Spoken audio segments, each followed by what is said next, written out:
সরকারি চাকরি, তাই নির্দিষ্ট সময় পরপর বদলি হতেই হয়। আর প্রতিবার বদলি হলেই বন কর্মকর্তা কবির হোসেন পাটোয়ারির বিয়ের কপাল খোলে। যে জেলাতেই বদলি হন সেখানেই বিয়ে করেন তিনি। প্রতিবার বদলিতে প্রতিবার বিয়ে, একটি দুটি কিংবা তিনটি নয়। কবির হোসেন একে একে বিয়ে করেছেন 17টি। আমার ফেসবুক আইডির মাধ্যমে জানতে পেরেছি তার পূর্বের স্ত্রীরা যেখানে তিনি হাজত বাস করছিলেন, তারপরে সোনিয়ার মাধ্যমেই আমি জানতে পেরেছি যে তিনি 17টা বিয়ে করেছেন। আমার দাবি হচ্ছে আসলে তার বিচার হওয়া উচিত। আর আমিও যে অর্থনৈতিকভাবে সামাজিকভাবে ক্ষতিগ্রস্ত হয়েছি, শারীরিকভাবেও হয়েছি, ইনজিউর্ড আছি, সেই বিষয়ে আমি বিচার চাই।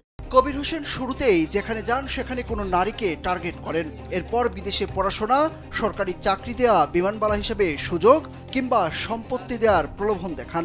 আসুন নারী হবার এই যাত্রাকে আমরা করে তুলি আরো সহজ। এসএমসির জয়া স্যানিটারি ন্যাপকিন। এভাবে এক পর্যায়ে বিয়ে করেন। বিয়ের অল্প কিছুদিনের মধ্যেই যৌতুক দাবি ও শারীরিক নির্যাতনের কারণে একে একে তার সংসার ভাঙে। এখানে আমার বোনকে বিয়ে করেছে খুলনা, সেখানে ফালা রেখে চলে আসছে, সেজন্য আমরা এখানে আজকে এই ব্যাপারে আসছি আর কি। আমি এখন এবার বিয়ে করতে থাকলে তো প্রত্যেকটা মেয়েরই জীবন নষ্ট হবে, এর জন্য আমার তার শাস্তি আমার দাবি আর কিছু না। এদিকে বন কর্মকর্তা কবির হোসেনের প্রতারণার শিকার হওয়া নারীরা একে একে মুখ খুলতে শুরু করেছেন। এভাবে বেরিয়ে এসেছে 17 জনের নাম।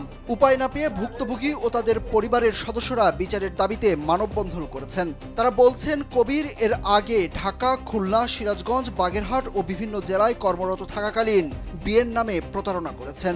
এভাবে ঢাকার নাজনীন আক্তার শিলা, নারায়ণগঞ্জের সোনিয়া, খুলনার নাসরিন আক্তার দোলন সহ 17 জন নারী তার প্রতারণার শিকার হয়েছেন। অত্যাচার করতেছে কিসের জন্য? সে একের অধিক বিয়ে করবে কিসের জন্য?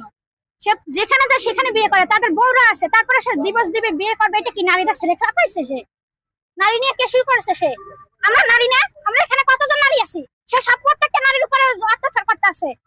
একজন মা বোনের যদি অত্যাচার, তাহলে কি আমরা চুপ করে বসে থাকবো? অনেকগুলো বিয়ে করছে, তারপরে এই মহিলাগুলো এসে নানান কাজ কাম করে গোপন ভাবে। তারে আমরা এখান দিয়ে এই চাকরি থেকে তারে প্রত্যাখ্যান চাই। মোহাম্মদ কবির হোসেন পাটোয়ারি বর্তমানে বরিশাল বিভাগীয় বন কর্মকর্তা হিসেবে কর্মরত। তার গ্রামের বাড়ি চাঁদপুরের মতলব উপজেলায়। সবশেষ খুলনার খাদিজা আক্তারকে চলতি বছরের 14 ফেব্রুয়ারি বিয়ে করেন কবির।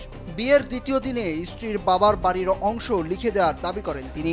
এতে রাজি না হওয়ায় খাদিজাকে বরিশালের সরকারি বাসভবন থেকে বের করে দেওয়া হয়। 14 ফেব্রুয়ারি আমার বিয়ে হলো। বিয়ে হওয়ার পরে সে আমাকে আমার বাবার বাড়ির ল্যান্ড প্রপার্টি এগুলো তার নামে এগ্রিমেন্ট করে দিতে হবে, আদারওয়াইজ সে আমার সাথে লাইফ লিডিং করতে পারবে না।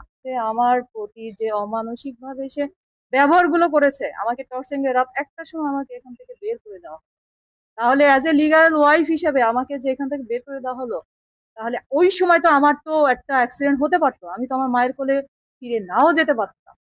তাহলে এই লাইবিলিটিটা কে নিত?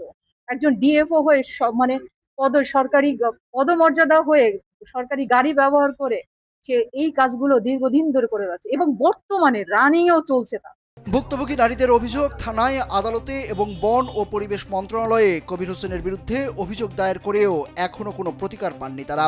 একবার দাপ্তরিক প্রতারণার অভিযোগে গ্রেপ্তার হলেও প্রভাবশালী মহলের সহায়তায় কবির হোসেন দ্রুত জামিনে মুক্তি পান। তাকে বন বিভাগ থেকে অপসারণ সহ গ্রেপ্তার করে দৃষ্টান্তমূলক শাস্তির দাবি করেন তারা।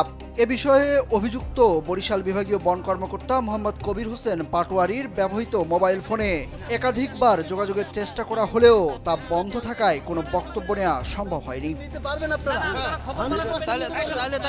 সুরুজ আহমেদ, কালবেলা।